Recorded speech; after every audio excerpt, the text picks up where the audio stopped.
computer, and I can send you the link of the Drive folder where it's going to be up. Okay, if you want to access it yourself, and otherwise it will go up on YouTube. Thank you. Okay. Yeah, and also because we are sharing freely, I also want to suggest in the end of the session, if you feel you don't want that this is going to be shared, what you just shared, like there's also a possibility for a veto in the end. Yeah, I've also, what I've done in the past with a few sessions is cut things out and uploaded the rest.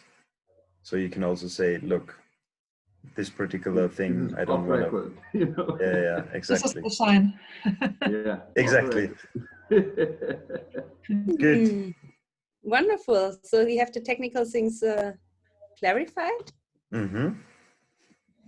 And I like to welcome you again to this circle, to this sharing about the greatest aha about dragon dreaming. Since you've been learning about it, we are all here a group of people that I know that are around in the dragon dreaming field since some time. And I know from myself that in the beginning, when I got first to know dragon dreaming, I interpreted the principles of dragon dreaming and how it is presented to the world differently, partly, than I do it today. And I wonder if you feel the same, and what are your deep ahas from experiencing dragon dreaming, sharing it, living it, being part of projects. Yeah, this is what I like to invite you to. And I suggest that we simply share from our hearts, have a sharing circle, imagine the fire in the middle. I don't know if you have something handy, I even have a talking object that I would pass. And we can maybe call the person that we feel is sitting next to us when we pass the stone on, or any object you have, or just your imaginary object. And we have till 35, so we have about 50 minutes, maybe with the checkout, like 45. And yeah, I suggest we keep the stone circling until the end has come. Of course, we can always pass. And before we start, I also would love to have a pinakari with you. And so the last thing before I introduce the pinakari is the question if you have any questions or suggestions. Sounds good. Very good. Okay, and I have a bell.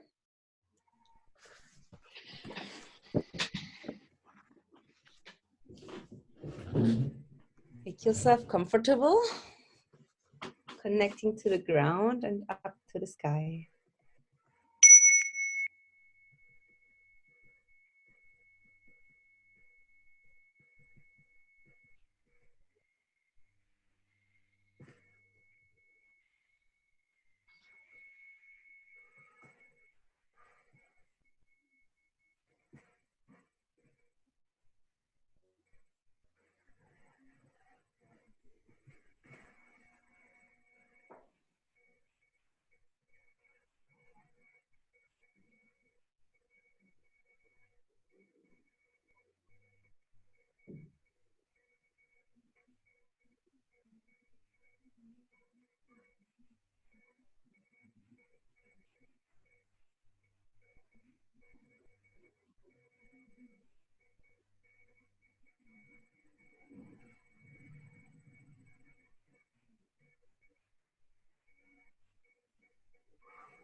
Welcome back. I also, because we know each other somewhat, but maybe not those listening to this afterwards, I gonna say my name again and where I'm usually based, and maybe a little like idea of what I have to do with dragon dreaming. So my name is Manuela Bosch and I'm based in Berlin and active also in other places with dragon dreaming. And I've been experiencing it as someone who is running projects on her own together with others, but also with myself, and as a trainer in passing it on in workshops, and also a lot of facilitation, like helping other projects as someone outside, and also being engaged in the international and also local Berlin and also partly German community for some time on and off. And at the moment, working on a book with Ilona. And one of the aha moments I have about dragon dreaming, applying it, is the importance of the celebration. Is something I know from the start how important dragon dreaming is. But excuse me. Oh, hallo. Nein, Leo ist nicht hier. Ich bin in einem Telefonat. No, Leo. No, Leo. No. Mami, really, Leo? No.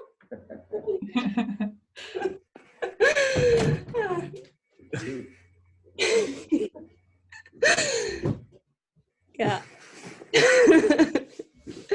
This is, yeah, life. So the role of celebration, like how important it is to, like, for myself to dive deep into what are actually my needs. So what is it, what I actually, my personal transformation edge, or like what I really, really would love to be realized on this earth in my life. I feel like this is quite a journey. And sometimes I can maybe have it right away in a dreaming circle, but sometimes it needs something else. And also with groups, like, and what helps me are embodied practices, or yeah, other things that help the group first to clear the table so we have space for dreaming. This is something I realized very much. Yeah. Celebrate all the way and really in the beginning. Like that that dragon dreaming starts with the celebration. So this is my first aha, and I like to pass on to Daniel. And I welcome, because you're sitting next to me here on the screen, and Beatrice, welcome. Hello.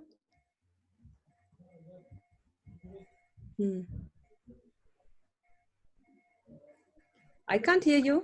You're muted. Hello, yes. I was with my iPad and it's a little bit difficult. Sorry for being late. Welcome. You're very welcome to join us now, and we are going to share our aha moments. And I just maybe like, yeah, when the stone passes to you, maybe you would like just to share your name and your experiences with dragon dreaming, and yeah, maybe then in the next round contribute. Oh. Okay, I pass on to Daniel. Yeah. Thank you. The stone turns into a bowl. I'm Daniel. I'm based now again in Austria. Now I'm in the mountains. I'm about to start, well, I'm actually starting my holidays already. So from tomorrow onwards, once this festival is finished, I'm gonna be hiking for the next few days.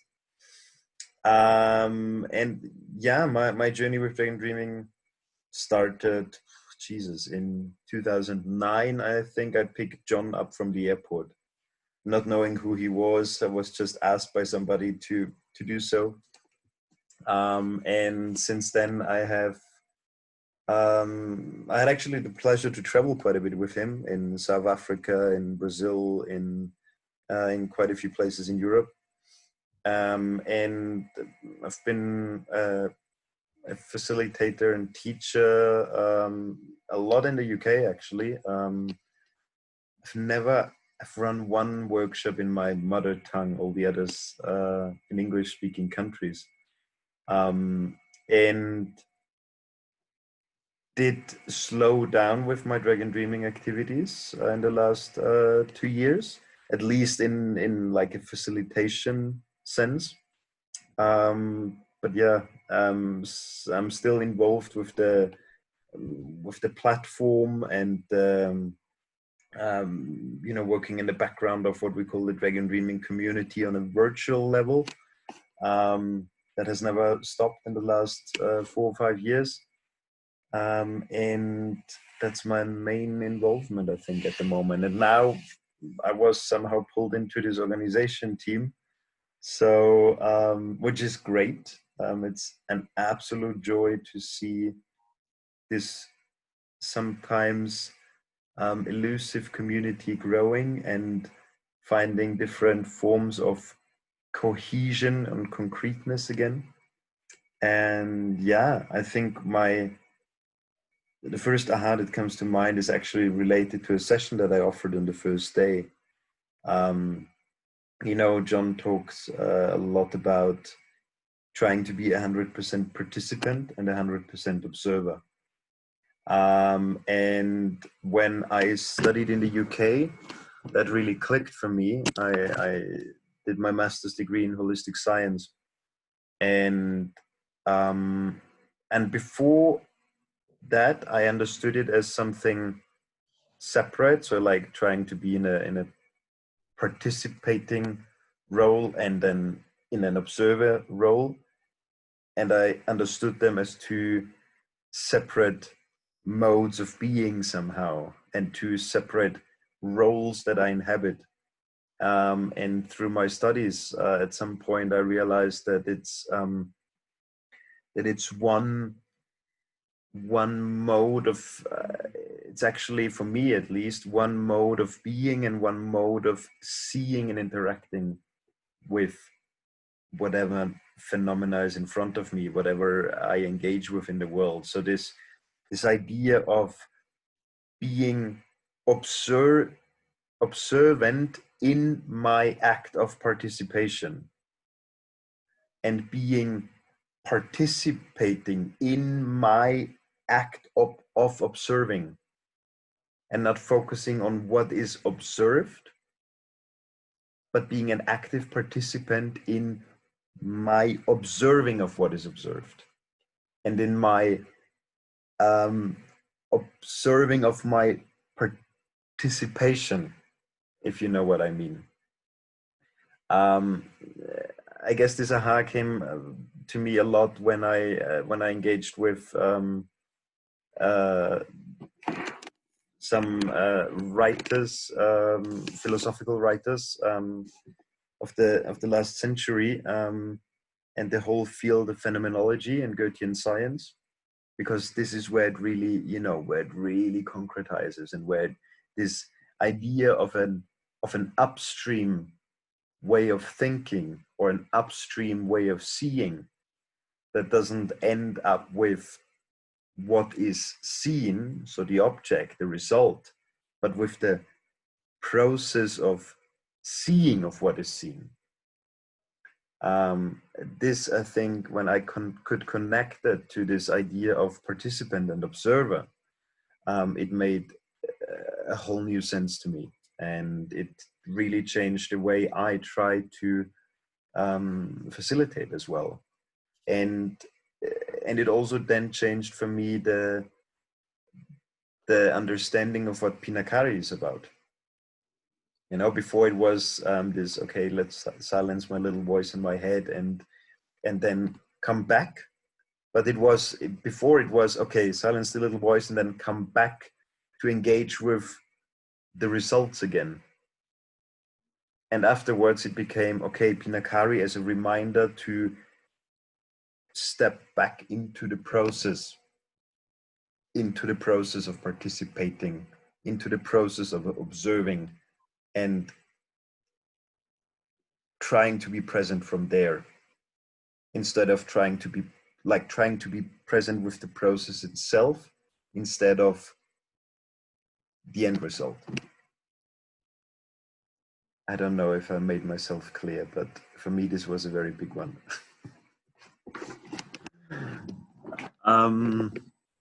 And I hand over to the person next to me, which is Ilona.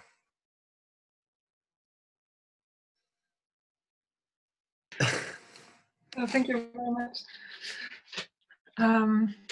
Yeah, I have so many ahas connected to dragon dreaming, but as you probably know, ahas disappear like dreams do, all too easily.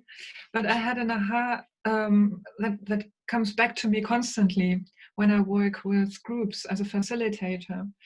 And I had this aha came to me again a couple of days ago when we were at Holzfeld at the German Festival, and there were two guys who presented their Karabiat, and they are doing the Karabiat in a circle. They don't use this rectangle flip chart paper, but they do it in a circle.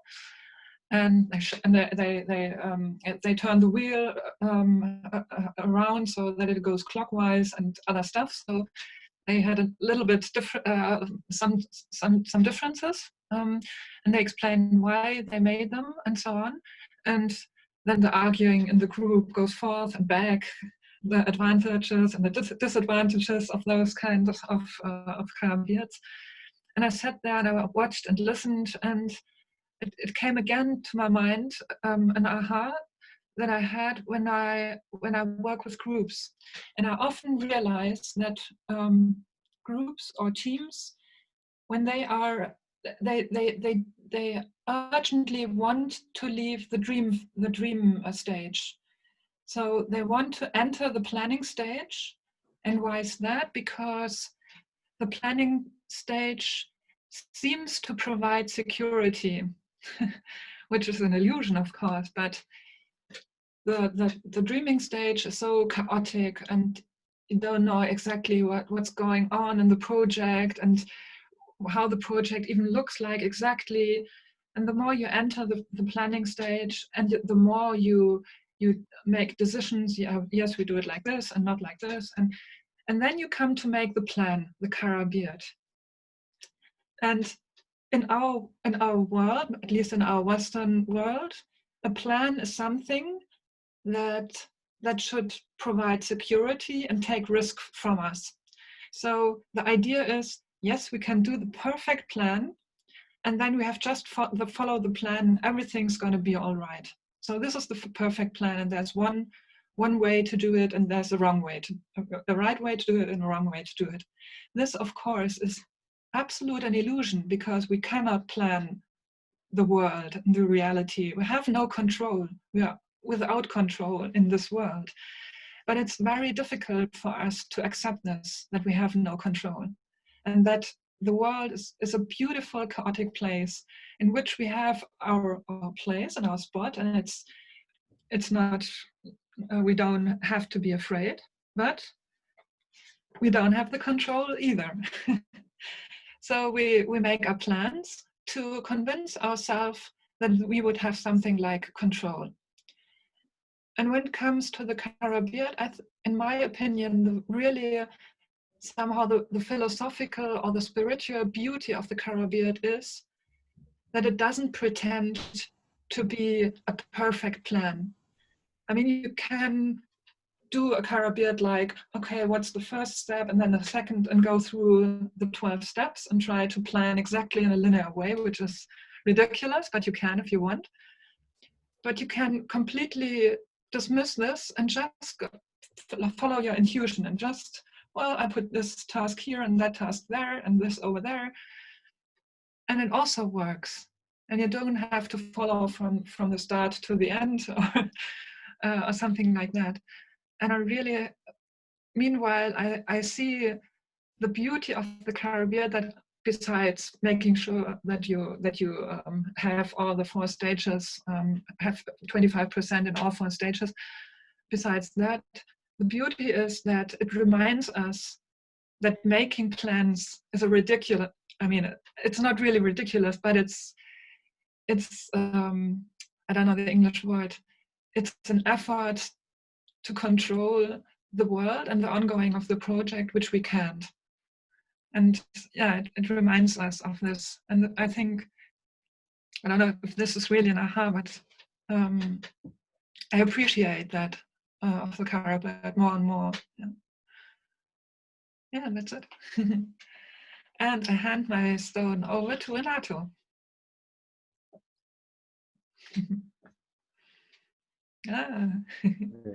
The stone became a bell ringer.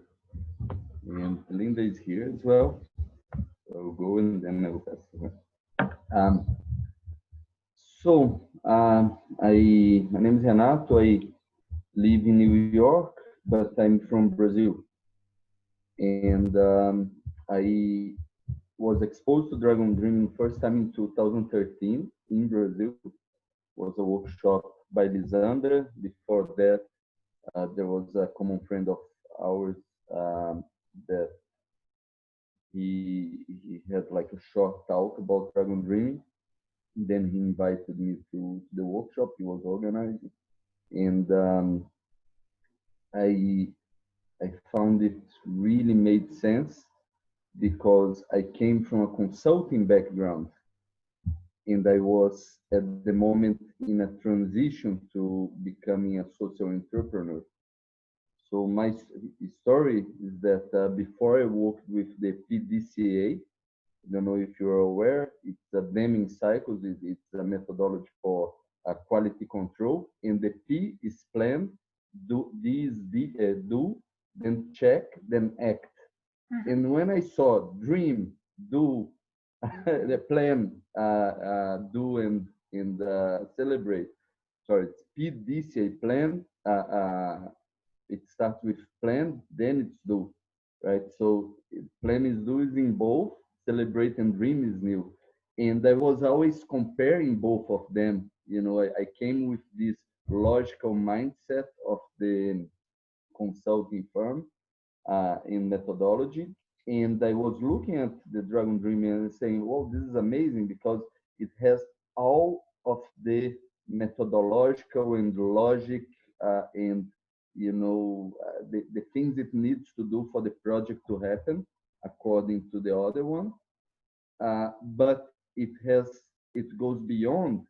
It has also this beautiful thing about dreaming first, so you don't receive the goals from high management and you have to execute. And then there is the celebration, which is in the other one, it would be the check and act, right? When you have an evaluation, but somehow it's not the same as an evaluation.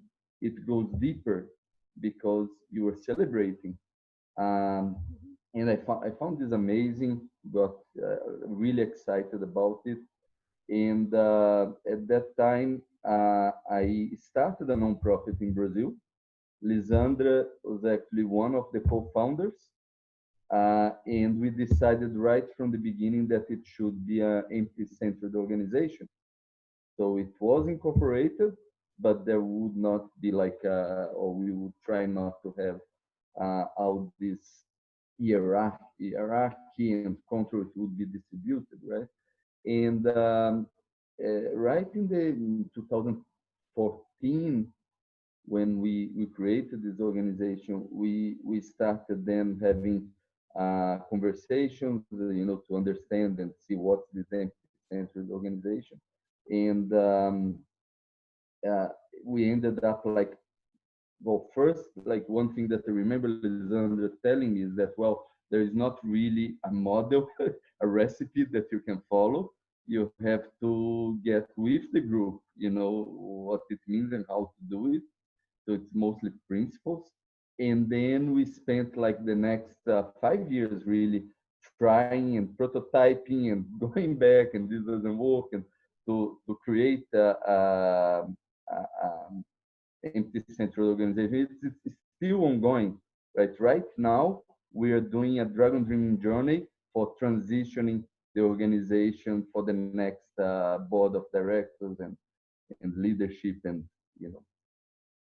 and we're using Dragon Dreaming in a long journey. Um, so I guess my journey is a little bit different than others, because I never intended to be a trainer.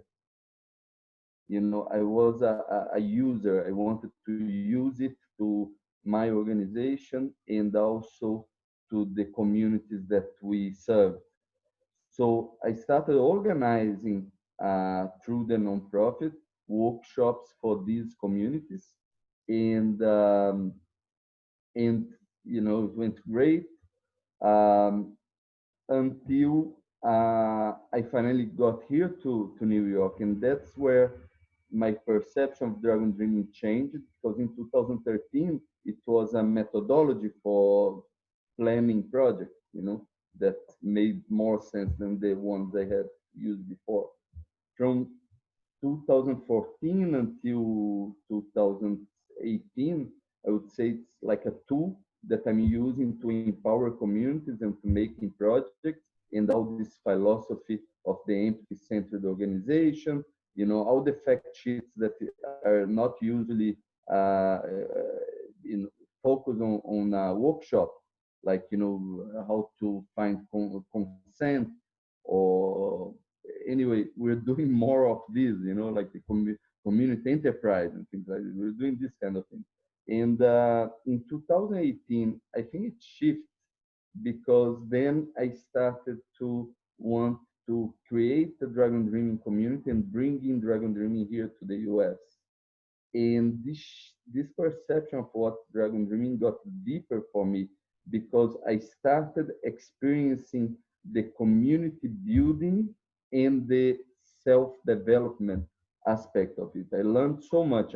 I was transformed so much by the new awareness of the methodology and what it meant, but especially by the practice of engaging with the other Dragon Dreaming members from New York and our dragons. And this was amazing for me. I really got a sense about Dragon Dreaming that seems to be so much more than what it was right in the beginning in 2013. It touches more into the spiritual. It touches more, the projects are still important, and I still think it's very effective for building projects. But I think the community and the self-development aspect comes, it's a basis for the project, because we want the project to happen at our time, our chronological time, and that's not how it happens. And then I go like my aha is a little bit the same as Manuela about celebration. That's the shift that happened in 2018 to 20, and a little bit about what Ilona said about the planning is a illusion, right? We do projects and we think, okay, this is going to be made in 6 months, and then in practice it doesn't happen. It gets dormant, and 2 years later you say, wow, this project is accomplished, you know. And the carbide, we forgot about it, but we did all the things there and we didn't even look at it. And it's you see that it's so much more. It's like the project was planned not on the on the the song lines, on the action plan, but it was planned in our hearts, you know. it was there, and it is organic. It's natural that it happens because it's a fruit of our will and our desires, you know. So for me, my biggest learn or aha with dragon dreaming is this: let it go, and you know, just trust a little bit the universe, be compassionate with yourself, you know, don't be so hard on, oh, I wanted to do that in 6 months and didn't move, because it's there, you know, and naturally you get there. Just live and live authentically, and it happens. So that's my Linda, for you. Okay, thank you. Thank you. What are we saying? Sorry, I came a little bit late. So who you are, your dragon dreaming history journey, and one aha that you had in this journey. Hi everyone, I'm Linda. I'm married to this guy. I'm here in New York.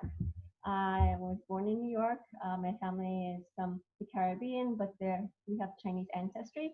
I first found out about dragon dreaming through this guy here next to me. We met in 2012, right? Yeah. Oh, that's when we started dating. Mm-hmm. And that's around the time he found out about dragon dreaming. So I was in Brazil at a few meetings with John Croft. And at first it seemed very esoteric and very, I mean, it was kind of cool some parts, and some parts seemed kind of quirky. And it just seemed very involved and intricate and esoteric from the outside, because everything was also being translated from Portuguese to English to me. And so I think I was missing a lot of things, and yeah, it was a lot to take in. It seemed like a lot to do in order to do a project. But you know, being with Renato and his involvement with Dragon Dreaming, it wasn't just something that he learned about and then he moved on from it. It became part of him. And so as it became part of him, it became part of his dream. It became part of our lives in a sense too. And so he had this dream to bring Dragon Dreaming to New York, to the US. I don't know when that started. But this is when I started to get involved in it more. Yeah. In 2018, when we were in the overcoming blockage, we already talked with Liz and we were talking about it since then too. Yeah. But before that, you were thinking about that. He's been thinking about it for some time now. It's been in his heart for some time. And if you, Manuela, you were there yesterday when we shared our Dragon Dreaming story in New York. He's been trying to convince me to help him to bring Dragon Dreaming to New York. And on our anniversary last year, we were in Fire Island in New York, and he kept talking about it and he wouldn't stop. And he said, what does this dream have to entail in order for it to be your dream too? 100% your dream. And I just felt like you have to not be a bully about it and stop pushing it on me, and that you need to know the purpose, like the larger reason as to why. Like, you just want to have a workshop, or what it is that you want. You know, I need to have a better sense, a larger vision than just bring a workshop here. You know, do you want to build a community? What do you believe about this methodology that's so important to your heart that you want to bring it here? And he's like, oh, the U.S. is on uncharted territory. I think it's great. We can do so much here. I'm like, but what is it that you want to do? What does it mean? And the more I got into Dragon Dreaming as we went along and tried to build like a group of people who would help bring a workshop here, I started to get a deeper understanding of it, and realized that it was really a beautiful, more than a methodology, it's like a beautiful way of doing things and being with other people, and doing things together and understanding other people, and the energies involved. And it seemed like, as I understood it, it just seemed so necessary and so important to the times we're living in now, because we need personal transformation. We need building up communities. We need to take care of the earth. and it just does it in such a beautiful way that it seemed like, okay, so we need to do this. And as a result, we had a group here in New York that, you know, we slowly started to bring more and more people in, and we started to have events to spread the word about dragon dreaming here. And I think it was during the lockdown, actually during the pandemic, we ended up actually having a course online with Ravi to like a webinar about dragon dreaming. And it lasted 5 weeks, and we had a good response. We had like a good number of people, 26 to begin with, and I think we ended with maybe 12. And now there are projects being done with it. So that was a really wonderful thing, because we thought it wouldn't happen with the lockdown and the pandemic. And then Ravi came on, and then he figured out a way to do it, and it just sort of like, the synergy just came into being, and it just happened. So it's sort of like the project wanted to happen so much more than any energy we wanted to put into it. It's like everything was right in the timing and the energy, that even with the lockdown and the pandemic, this happened, and we were able to do this wonderful thing and bring dragon dreaming to New York in that way. Well, watching this guy transform before my eyes, that's the biggest aha. If anyone's married, you know what I mean. Another aha I had was about playfulness, the importance of playfulness for the flow of projects, not to get so caught up in the results and in the doing, but in a playfulness and a process, you know, that it becomes a fun thing to do. And that I needed to dream more, was another aha. But I'm still a baby dragon, so I'm still learning a lot. So that's my story. Thank you. And you could pass the talking piece to Beatrice if she's around, and otherwise you could give it to me. Okay, one of you can take it. I'm happy to take it. Okay, it's this way to take it. Okay.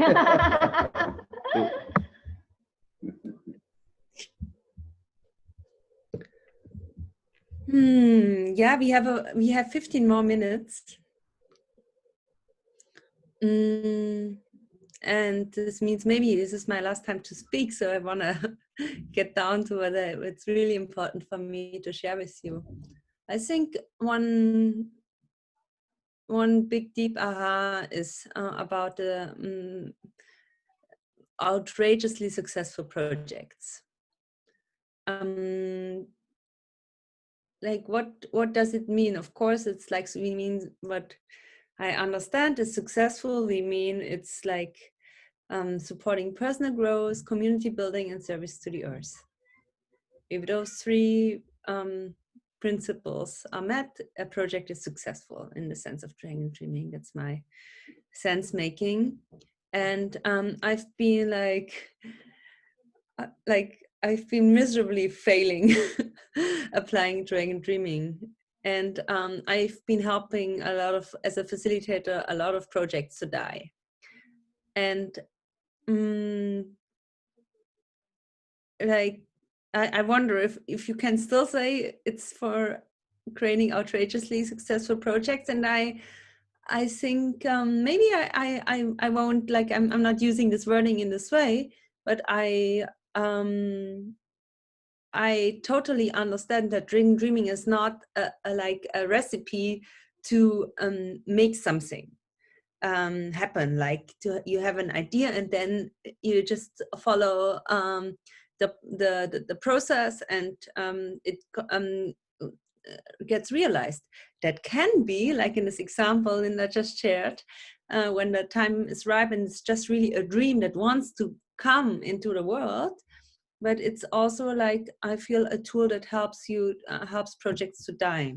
Projects that don't need, are not necessary to exist, or where it's like, I maybe, or the individuals participating, or some of them first need to learn something before they're ready to do that, or like did they need to let their dream die so it can be reborn? So many of the principles and ideas and wisdoms apply, but it's like it's not a recipe for creating a successful project.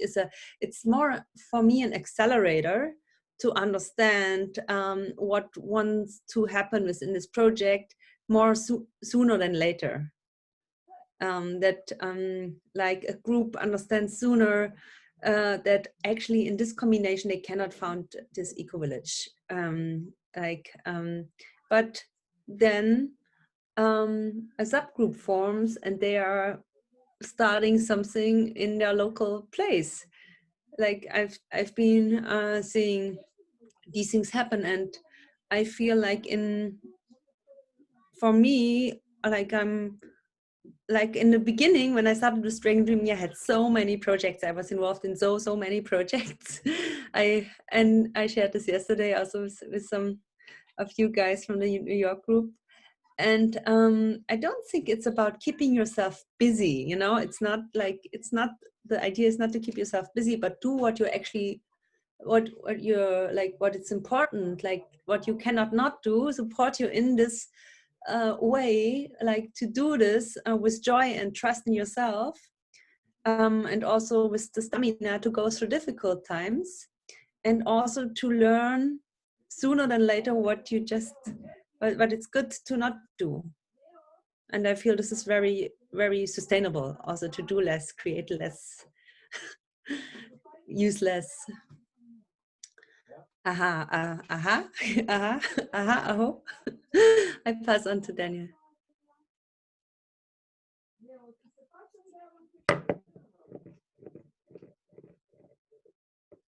Oh, you mute. Thank you. Yeah, what you just said rings really true, and this is why this session is so great, because it's a brilliant reminder of something that I've experienced in the past, but I haven't found the words yet, and you just found them. So that's great. Thank you.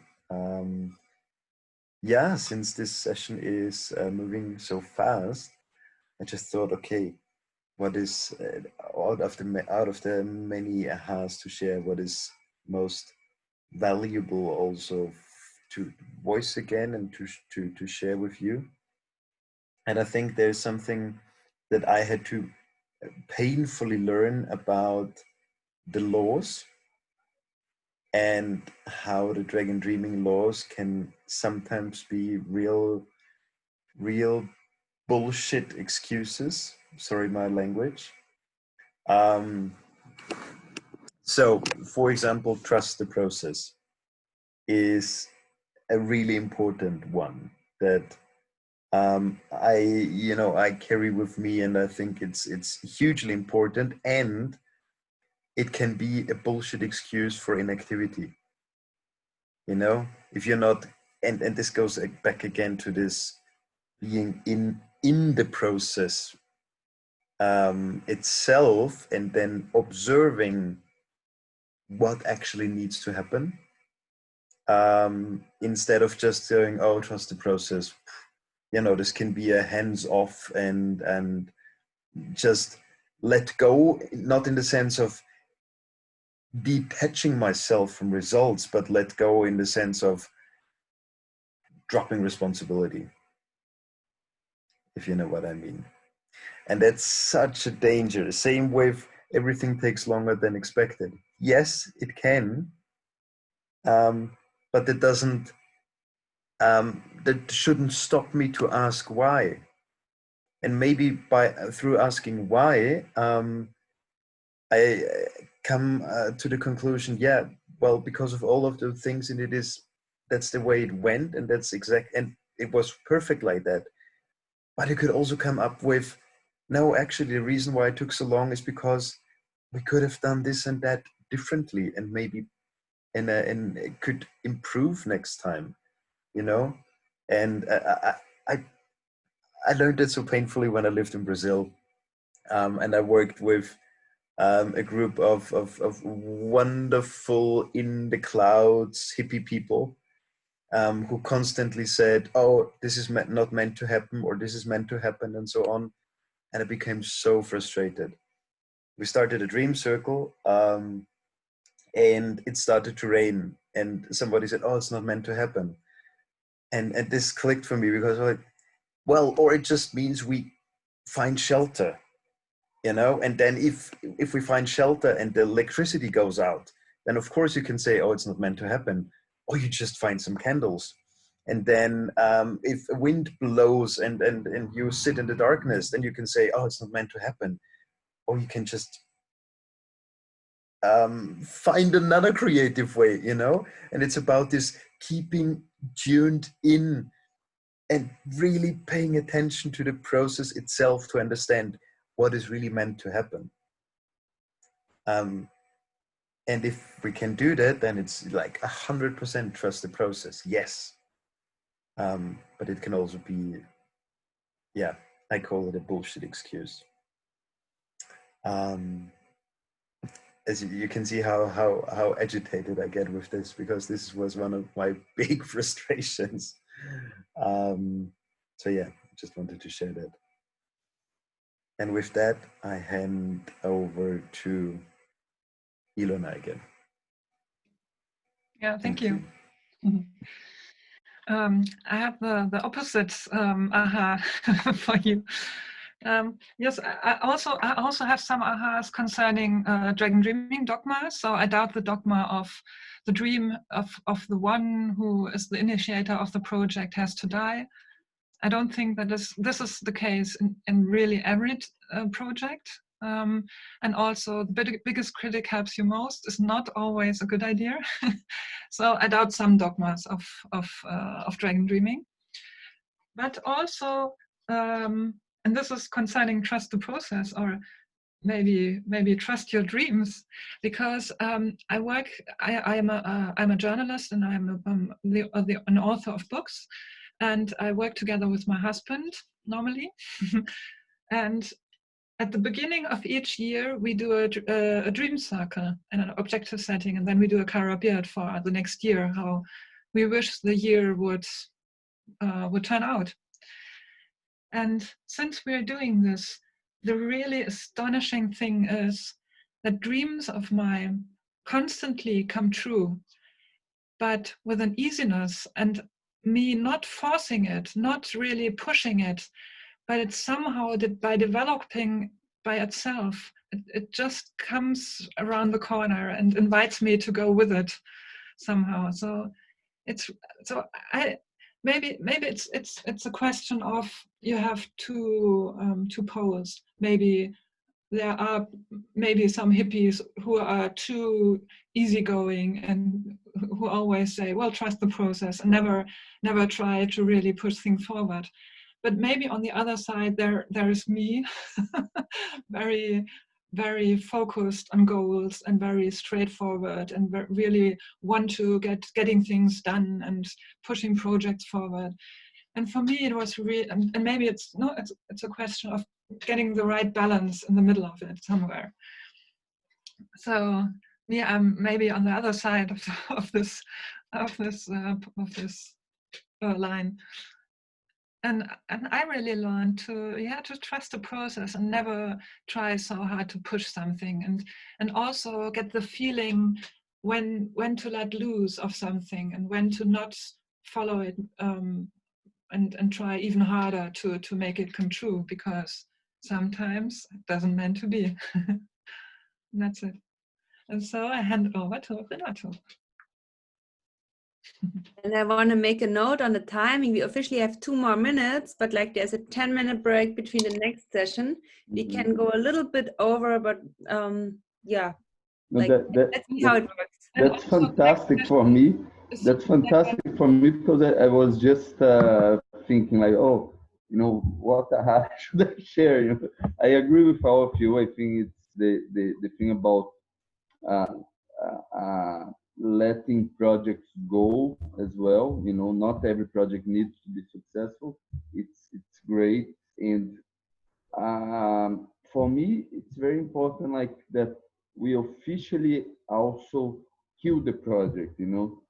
because what makes me really anxious and frustrated is when the project just lingers around and nobody's putting energy. It feels kind of abandoned. So, this clarity about, okay, is that a project that we'll put in the refrigerator and it will stay like a dream for the future, but it's okay, we're not doing it now? Or is that a project that we just don't want to do it anymore, and let's celebrate that and kill it officially? I think that's great. What really bothers me is that the one that everybody's, yeah, let's do, and then nobody's doing, and time passes and you don't know what's the status. Oh, I hate it. That's for you, Linda. Okay, for me. So, in my short experience with Dragon Dreaming in our group, I feel as though like what you guys are sharing is really important. It's sort of like listening with the ears up and the eyes open and the hearts open to what's happening in the group and what's happening in the project. Sort of observing and using like an intuition to know where things are going, or to be guided in what to do, and then also depend like sort of getting information from the collective intelligence from other people in the group, as they tune into their intuition, and we all reflect upon where we're going with these things. I remember some of the meetings we had when we were trying to plan this crash course with RV, and I was basically the person organizing, and I had questions and we were not sure what was going to happen. Things were happening very fast and suddenly, not enough time to really get back and plan out all the details and know what everything is about and what Ravi's going to do and what we're going to tell people. So there's a lot of trust involved there. And of course, members of the team wanted to have more concrete information, but there was a time crunch, and then there's a time difference with Portugal and New York. And then we were not familiar working together. We didn't know each other so well. And at some point, we're just like, okay, we need to trust the process. Trust that Ravi is going to know what he's doing. Trust that it's going to work out well. And we've done what we can do, and we have to go with the flow and see what happens. Not try to control it so much for our own to satisfy our own fears and anxieties. But it's really like a dance, I feel. There's no hard set rules, but a feeling and intuition, a guidance, joining with other people in the group and discussing it and seeing where the collective intelligence takes you, and figuring out the way that way. So I'm going to pass it, I guess, back to you, Manuela.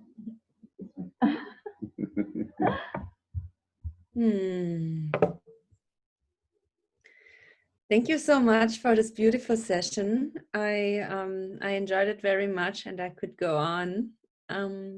It was hopefully not the last time we're sharing our ahas and become wiser as a collective. And as a checkout, I would like to invite maybe to take a few seconds to just sit with each other, and then go one more round and share one word or a gesture or both.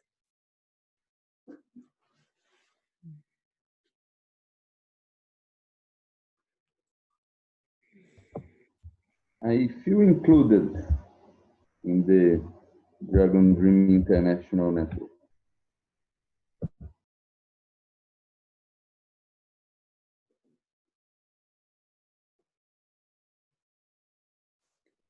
I feel grateful for us and our experiences.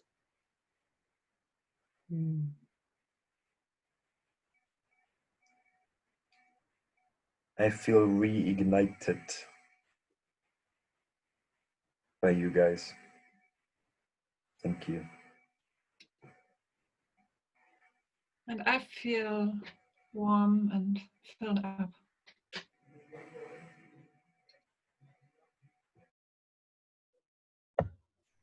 I feel connected, and love. I can't forget this camera. Nice. Thank you all. In 5 minutes or so, we will have the next session here